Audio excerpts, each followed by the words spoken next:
U luister na Storytyd saam Stella, aangebied deur Estel Rousseau. 'n Vervolgverhaal. As die wêreld om jou kantel, geskryf deur Ellen K. Wood.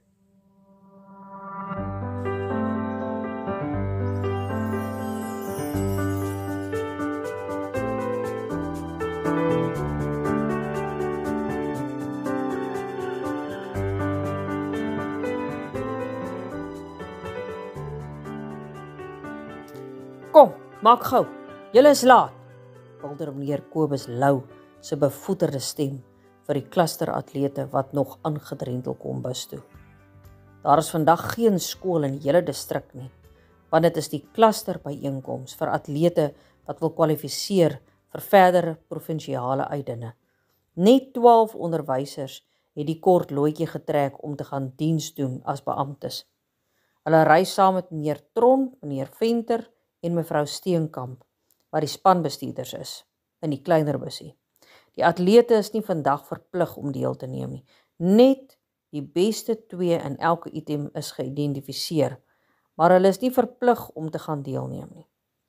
Daar is vandag dus net 1 bus vol atlete wat deur meneer Lou bestuur word. Toe maar Kobus, ons sal al jou dink wanneer ons teen 11 uur 'n vleisie braai, stook meneer Botha die eerste vlammetjie. Hy weet wat 'n frustrasie dit vir meneer Lou is, want hierdie byeenkoms hou tradisioneel ure langer aan as wat nodig is, omdat die ander skole nie die reëls nakom nie en baie meer atlete stuur as wat hulle veronderstel is om te doen. Ja, toe, vryf dit nou in, brom Kobus Lou, terwyl hy onderlangs 'n onwelvoeglike teken in die algemene rigting van die personeelkamer gooi. Die ander personeel skaterlag, hulle ken hom so. Hulle weet sy blaf is erger as sy byt. Die hegte band tussen die personeel, al gee hulle mekaar lip soos die personeel dit noem, is vir Anke verfrissend. Dit voel vir haar asof hulle eintlik een groot familie is, al baklei hulle soms hewig. Sy kan nie uit haar skooldae onthou dat hulle personeel so na aan mekaar was nie. Miskien was hulle.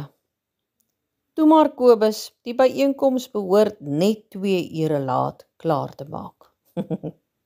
Want Pieter is vandag die afsetter, blaas Dani Joubert die vuurtjie verder aan. Pieter Tron steek sy kop by die klein bussie se venster uit en neem nou ook ywerig deel aan die gesprek. Kobus, jy moet net sê hoe laat ons beamptes se braai na die tyd gaan begin. 4 uur of 5 uur. Dan sal ek so skiet dat ons net betyds klaar is. Ons sal nie die res van die personeel nooi nie, skaar hy hom kwansuis aan Kobus se kant. Teen daai tyd is ons wat lemoenfees lankal verby en lê ons al in die swembad, tree Leonie Olofse se ook toe tot die geskerts. Ons hou nie van wat lemoen in die hare nie, sê Rassie droog van die voorste passasierssitplek van die bussie voordat die gebrul van die bus-engine alles verdoof. Tog wyf die personeel goedig vir mekaar, toe die voertuie by die hek uitverdwyn. Sien ons mekaar so oor uur, vra Dani Joubert vir Leonie, voordat hy in die kantoorblok verdwyn. Dis reg so meneer, ons gaan net gou wat lemoen sny. Die kinders gaan oor 'n halfuur hier wees, dan moet ons klaar wees, antwoord sy. Jy moet die manne inspan om julle te help daarmee. Hulle het gesê hulle sal. Dankie vir meneer se hulp. Ons sien uit daarna, bedank sy hom voordat hy loop. Maatjies, as die bus uitry na daai byeenkoms toe, is ek so bly ek is eerder by die sang betrokke, sê Ilse. Dis 'n feit. Ek glo dit sal vandag 'n bietjie vinniger gaan. Sergeant-majoor Tron sal nie daai chaos by die wegspring duld nie, sê Renier. Wat se chaos, vra Anke. Daar is 12 skole vandag betrokke. Elkeen mag net 2 atlete per item stuur, maar die meeste van hulle doen geen atletiek uitdinne by hulle skole nie. Dan bring hulle almal saam wat wil deelneem. Almal van hulle het aspirasies om die volgende Usain Bolt te word. Dit vat lank om hulle weg te wys en uit te sif. Hulle onderwysers het geen respek vir reëls nie. Dis te veel moeite en te veel werk, verduidelik Renier. Ja, en dan is ons die vark in die vee verhaal as ons dit nie wil toelaat nie. Ons doen moeite om huissport en ander byeenkomste te hou, maar hulle wil dit eers op die byeenkoms kom doen. Op ons onkoste en tyd, beam Alta. Ons onderwysers is ook gewoonlik die beamptes, want hulle is in daag of nie op nie, of verdwyn na die kos uitgedeel is. Verlede jaar moes mevrou Steenkamp gaan help om rondes te tel, toe die beamptes verdwyn het. Dis regtig onsmaaklik, vertel hy verder. Onthou julle daai eerste jaar, toe al die toeskouers op die veld gestorm het met die 400 meters. Toe moes Helene die klok gryp en vashou, voordat iemand hom steel. Dit was absolute chaos, verfris Alta almal se geheue. Sjoe, nou hoekom neem ons dan deel? Vra die verbaasde Anke. Anders kan ons goeie atlete soos Karen nie kwalifiseer vir die nasionale kampioenskappe nie. Ons moet dit maar verdra. Kobus is altyd nors, want hy moet elke jaar gaan, omdat hy die bus bestuur. Dit het blykbaar 1 jaar 8 uur begin, en eers 6 uur opgehou, sê Ardo. Dis die eerste keer van verlede donderdag af, dat hy met haar praat. Anke kyk na hom, en sien, hy het intussen begin om wat lemoene te sny. Sy weet nog steeds nie wat om te dink nie. Is hy kwaad vir haar of net besig? Verbeel sy haar net? Ek hoop julle het almal ou klere aan, want die kinders gaan julle beslis nie spaar nie, sê Leonie, vir die res van die personeel wat nog in die personeelkamer is.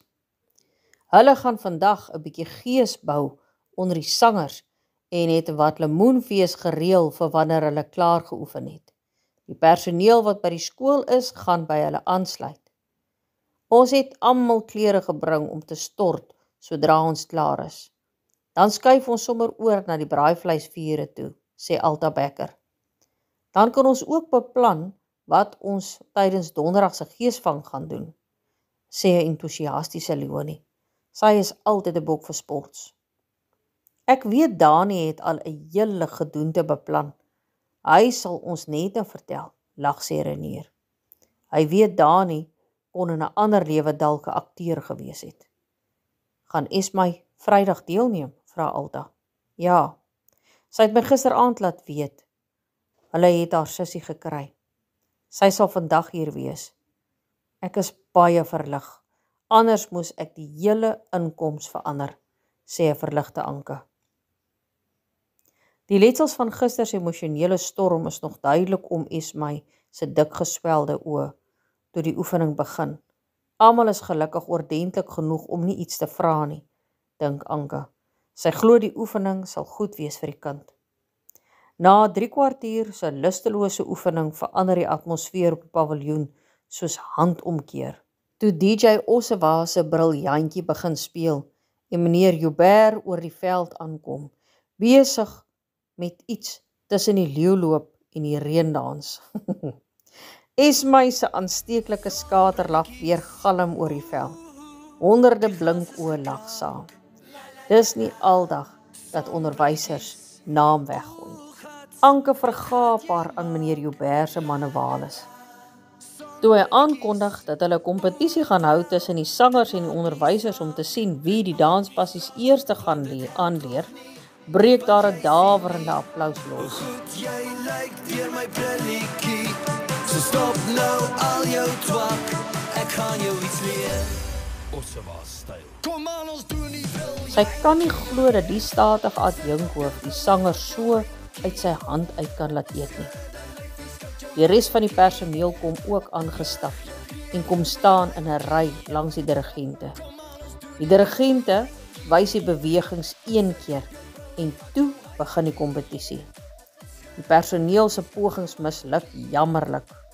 Die sangers ervaar die soet genot van hulle eerste oorwinning. 'n Spontane gejuig breek los, toe skinkborde vol waterlemoene verskyn as beloning. Toe Dani die teken gee, storm die kinders soos 'n trop blauwille beeste op die veld. Toe is dit elkeen vir homself.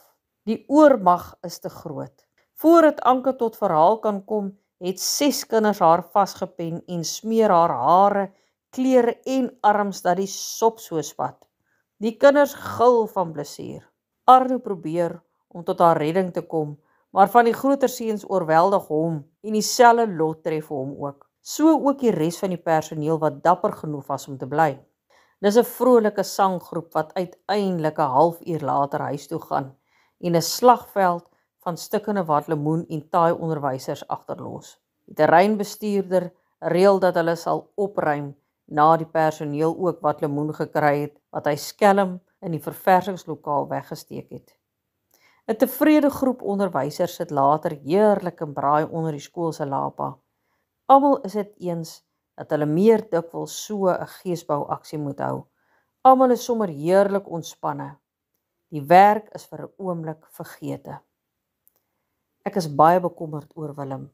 Ek dink sy ribbes kan dalk afwees, sê 'n ernstige Renier. Jy moenie so sê nie, antwoord Arno, dadelik bekommer. Hy sien al hoe verloor hy 2 eerste span spelers oor 'n simpel bakleierery. Ek het net nou gesien, hy het nie deelgeneem aan die mannewales nie. Sy ribbes is potblou geskop. Hy het my gewys. Ek dink nie julle moet dat hy Saterdag proewe speel nie. Hy wil nie dokter toe gaan nie. Hy is bang hy kan dan nie deelneem aan Vrydag se sang en ook nie rugby speel nie, vertel Renier besorg. Ons sal hom dophou, sê Arno. Ek hoop hy sal oukei wees, buurman. Hy is vir ons goud werd by die sang, sê 'n bekommerde Anke later, toe sy gou help opruim voordat hulle kan huis toe gaan. Ek hoop ook so, buurvrou. Hy is darm rateltaai, antwoord hy. Vir die eerste keer die week maak hulle oogkontak. Anke is verlig. Miskien het sy haar verbeel dat hy vies is. Dankie dat jy my vandag probeer red het. Ek raak net al hoe dieper in die skuld by jou, sê sy. Dis 'n plesier, buurvrou. Ek hoop daai watlemoenbehandeling is goed vir jou hare, skerts sy soos altyd. Anke se hart is sommer baie ligter toe sy later by die hek uitry. Willem is baie selfbewus toe hy Woensdagoggend heel laaste in die rye aantree. Dit het lank gevat om sy ribbes te probeer verbind. Sy arm is boonop ook teen sy lyf vasgedraai, sodat hy nie te veel kan beweeg nie. 800 paar nuuskierige oë staar na hom, en hy is dankbaar die dokter het gistermiddag aangedring dat hy vir 'n paar dae oogklap moet dra. Sy oog is lelik geswel en bloedrooi. Dit is vir hom vreemd dat Marnus en Etienne vandag heel voor in die ry staan. In die registerklas maak hulle ook nie oogkontak nie. Daar is nie tyd om daaroor te wonder nie, want juffrou begin dadelik om die Afrikaanse vraestelle uit te deel. Willem, gaan jy oukei wees? Fluister 'n bekommerde juffrou Hofman, toe sy die vraestel voor hom neersit. Ja, juffrou, moenie bekommerd wees nie. Die dokter sê my ribbes is net gekneus.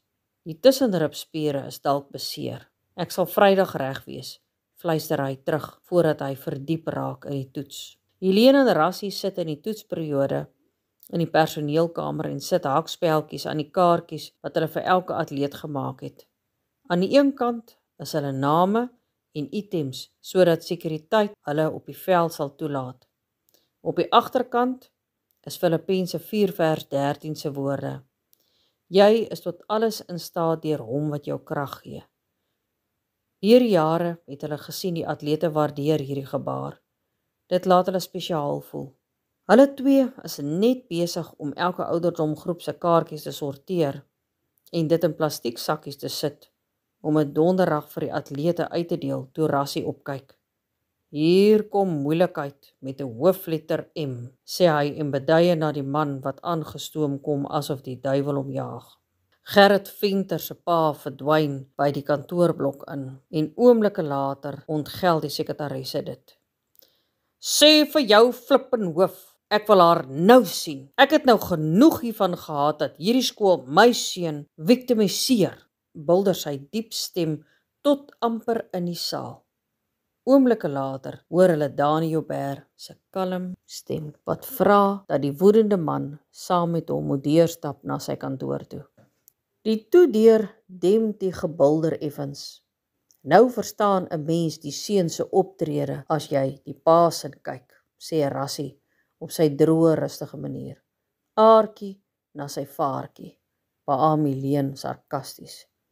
Die feit dat sy seun sy beste vriend amper in die hospitaal ingeslaan het, omdat hy van hom verskil het, is 'n bysaak.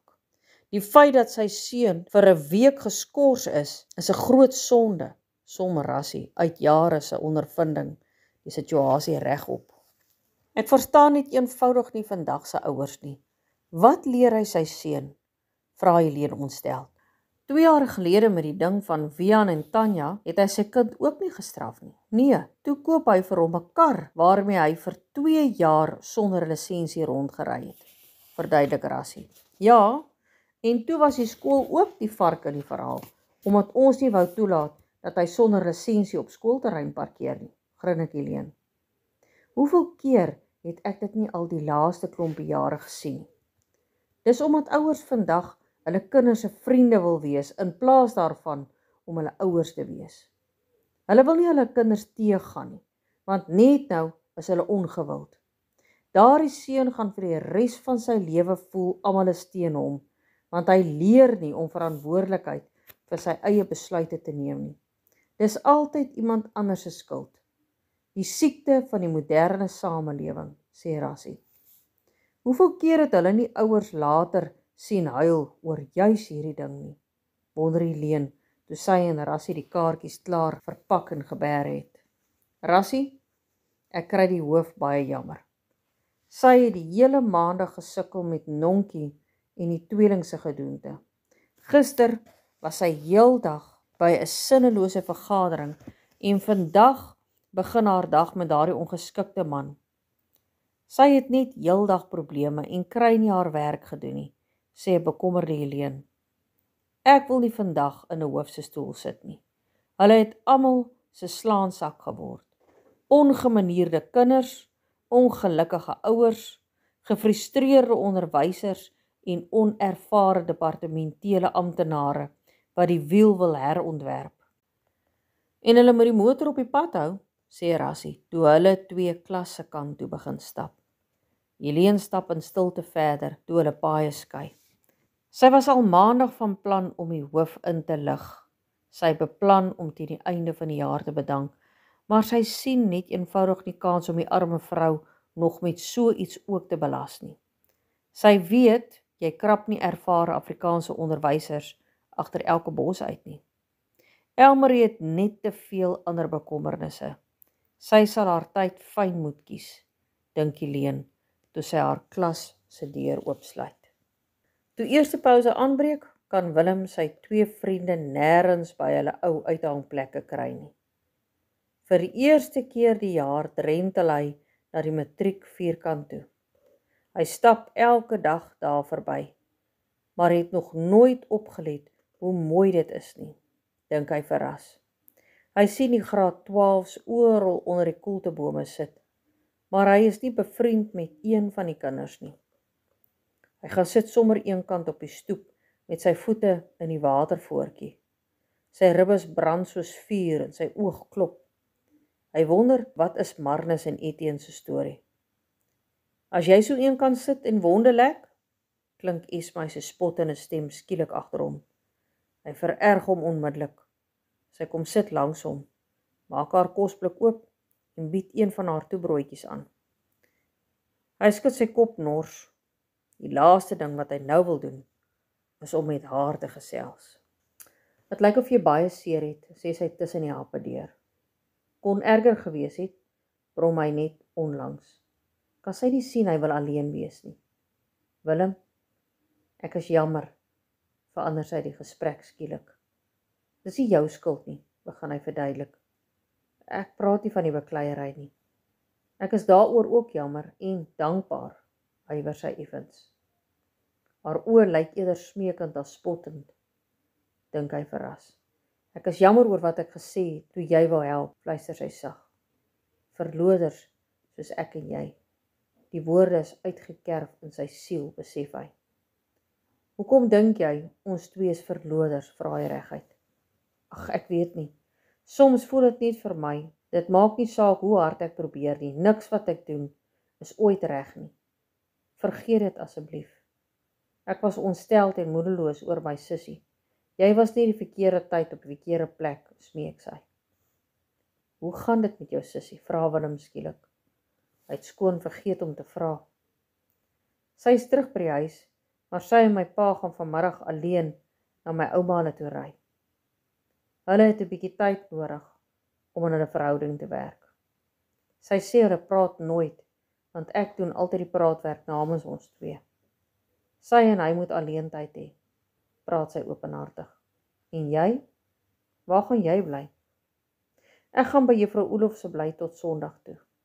Ons dirigente gaan in elk geval môre aand daar oorslaap. Dis baie dierbaar van haar, babbel sy senuweeagtig verder. Sy is baie oulik. Ek is bly vir jou as dinge reg uitgewerk het. Ek het nogals groot geskrik, bieg Willem. Hy vergeet skoon, hy wil eintlik alleen wees. Weereens jammer, jy is nie 'n verloorder nie, inteendeel, dankie dat jy ons probeer verdedig het, pleit sy verder. Ja wat, net jammer, ek het nie 'n beter werk daarvan gemaak nie, grinnik hy. Sy giggel ook gedemp. Die kinders sê, as die geveg langer aangehou het hy les opgesê. Hulle dink sy neus is ook gebreek, giggel sy spottend. Miskien, grinnik Willem, vir 'n rukkie sit hulle in stilte. Daai twee manteldraaiende vriende van jou het natuurlik nou hulle ware klere gewys, sê sy, waaroor hy al heeldag sit in top. Haar oplettendheid vang hom weer eens onkant. As dit so is, moet hulle gaan doppies blaas. Werk hy homself weer op. Hy wou dit krasser uitdruk, maar sy oupa sê altyd 'n man vloek nie voor 'n dame nie. Marnus is te veel van 'n lamsak om standpunt teen Gerrit te neem en Etienne is net behep met sy rekenaarspeletjies. Jy het nie sulke vriende nodig nie, slaan sy weer eens die spyker op die kop. Dit is seker so. Hy is dankbaar sy het nie gesê, ek het jou mos gesê nie, want dan het sy gewonde ego dit dalk nie oorleef nie. Vir die res van pouse sit hulle twee in stilte. Sien jou later, sê sy, toe die klok lui en hulle klasse toe drentel. Dames en here, julle lawaai erger as die kinders, sê die hoof lagend, toe sy donderdagoggend vir die 3de keer vir stilte moet vra. Al die personeel het vandag skoolklere aan, wat hulle by hulle kinders geleen het, as ook iets rooi ter ondersteuning van die VLR se Valentynsvieringe. Die personeel skaterlag toe meneer Joubert heel laaste instap met sy skoolhemp wat ten minste 3 nommers te klein is. Dis afgerond met 'n skewe das en kouse wat slonserig op sy enkels hang. Almal weet hy spreek die seuns elke dag daaroor aan as hulle kortbroeke dra. Die hoof kan jy deur 'n ring trek soos 'n pluggie en leier betaal. Die res van die personeel se kostuums laat ook maar veel te wense oor. Meneer Joubert lig almal vinnig van die rolverdeling in voordat hulle die dagprogram deurpraat. Dames en here, ek vra julle geduld net nog vir hierdie 2 dae. Alles sal maandag normaliseer en dan kan die akademie volstoom voortgaan, pleit die hoof by veral die graad 12 personeel. Meneer Joubert verdwyn vir 'n oomblik in die kantoorblok in en verskyn dan met die adjunkhoof van die buurskool, geklee in hulle skooldrag, gevolg deur kaptein Lategang van die polisie in sy uniform. Dames en here, sodra die hoofdogter klaar met die kinders geraas het, sal kaptein Lategang van die sentrum se kant af verskyn met die spioen wat hy op die terrein gevang het. Daarna sal ek die kinders 'n bietjie opstook vir môre, sluit hy sy verduideliking af. Wie op aarde is die man? Fluister vra Anke vir Ilse. Dis meneer Dempers, die adjunkhoof van die buurskool. Hy en meneer Joubert was saam op skool, verduidelik Ilse. Ek kan nie glo hy het ingestem om dit te doen nie, sê Anke verwonderend. Jy sal verbaas wees oor wat die onderwyser sal doen vir volk en vaderland, giggel Ilse. Die kinders sit netjies in hulle registerrye toe die personeel opdaag. Almal het vandag gewone klere aan met ietsie rooi vir Valentynsdag. Dis 'n tradisie dat hulle 'n geldjie betaal vir hierdie voorreg. Die geld word gebruik vir die Valentynsbal wat Saterdag aand plaasvind. Die kinders skree van die lag toe die personeel in 'n lang ry deur die glasdeur verskyn en voor hulle op die stoep gaan staan. Die hoofdogter, alias me Olofse, vermaak die kinders met elke personeel se alledaagse sêgoed as hulle met die kinders raas. Botha, ek sal jou derms deur jou ore ryg as jy weer met sulke lang naels opdaag. Hoor jy my? Weer galm 'n van der Westhuizen sê ding. Nonkie se heliumlaggie kook oor soos 'n blik kook wat te veel geskit is. Die hele vierkant skaterlag agterna. 800 koppe draai agtertoe, toe meneer Joubert se stem hoorbaar word. Almal se oë rek, toe hulle die polisieman met sy gevangenes sien. Toe is die kinders soos klei in meneer Joubert se hande. As hy sê skree, dan skree hulle. As hy sê sing, dan sing hulle. 'n Poppemeester kan hom dit nie nadoen nie. Dit eindig in 'n oorlogskreet wat die hele dorp se vroeë oggendstilte verbreek. Anke kry hoendervleis op haar arms van lekker kry. Politici kan hom huur as hulle skaars wil opsweep, gegillag sy. Hy is 'n meester-opsweeper, beaam Ilse. Net onderwysers sal hulle name so plank om kinders te vermaak, lag sê me Mostert, toe die personeel uiteindelik verdaag.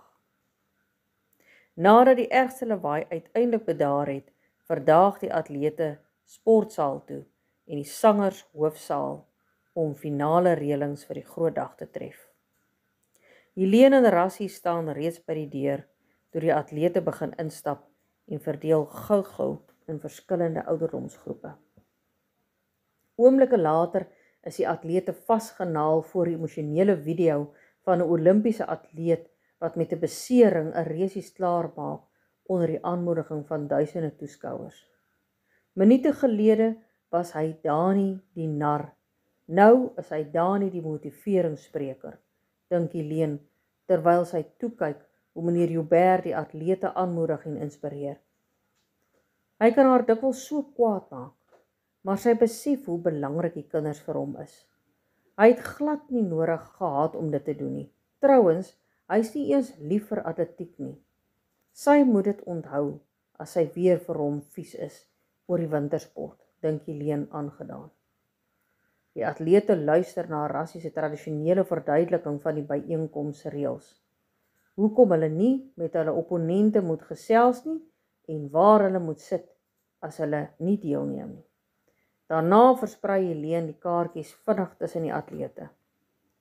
Die hoogtepunt van die praatjie is die aankondiging van die spankapteine wat die wenbeker moet gaan haal. 'n Trotse Marie en Leon stap nader om handdruk te kry. Het jy Marnus se reaksie gesien toe jy Leon roep? Ek kan nie dink, hy het gedink, dit gaan hy wees nie, sê Helene, toe hulle personeelkamer toe stap.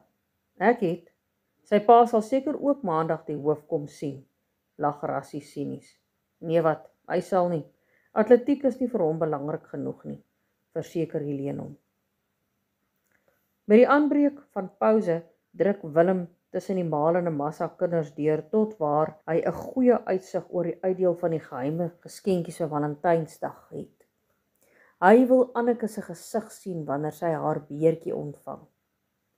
Sy moet dit hom begewe om enige leidrade te verskaf oor wie haar bewonderaar is. Net die uitdrukking op haar gesig sal vir hom genoeg wees, vereers. Dalk sal hy Saterdag aand die moed by mekaar skraap om haar te vra om te dans. As jy so staan en droom, praat haar stem skielik langs hom. Hy skrik hom mors dood praat van die duiwel. Hallo Anneke, ek kyk sommer net, stamel hy. Het jy vir iemand 'n geskenk gegee, of verwag jy dalk een? Vra sy met 'n knipoog. Nee eintlik nie. Ek kyk sommer, stamel hy verleë. Sy gesig gloei van verleentheid. Ag, ek is seker 'n oulike ou soos jy sal baie geskenkies kry, verseker sy hom. Willem se oë smelt in sy hare. Dink sy so waar hy is oulik? Ek glo nie eintlik nie, stotter hy nou heeltemal verlore. Willem, ek wil net vir jou dankie sê, omdat jy vir Esme probeer help het. Sy het my vertel.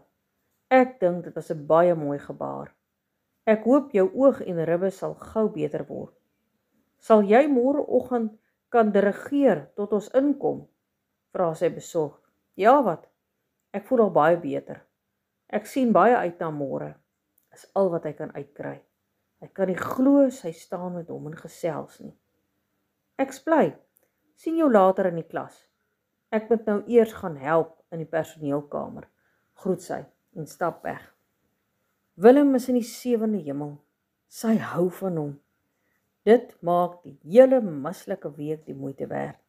Sy oë gly oor die massa kinders en kom tot stilstand op Marnus, lang atletiese figuur wat by Etienne en die klankapparaat staan en koeldrank drink. Daar is 2 graad 8 bakvissies wat duidelik swoeg voor sy charme wat behoorlik drup. Marnus se oog vang syne en hy draai doodluiter sy rug op hom. Nou ja, nou weet hy hoe die wind waai. Esme was reg. Weer eens.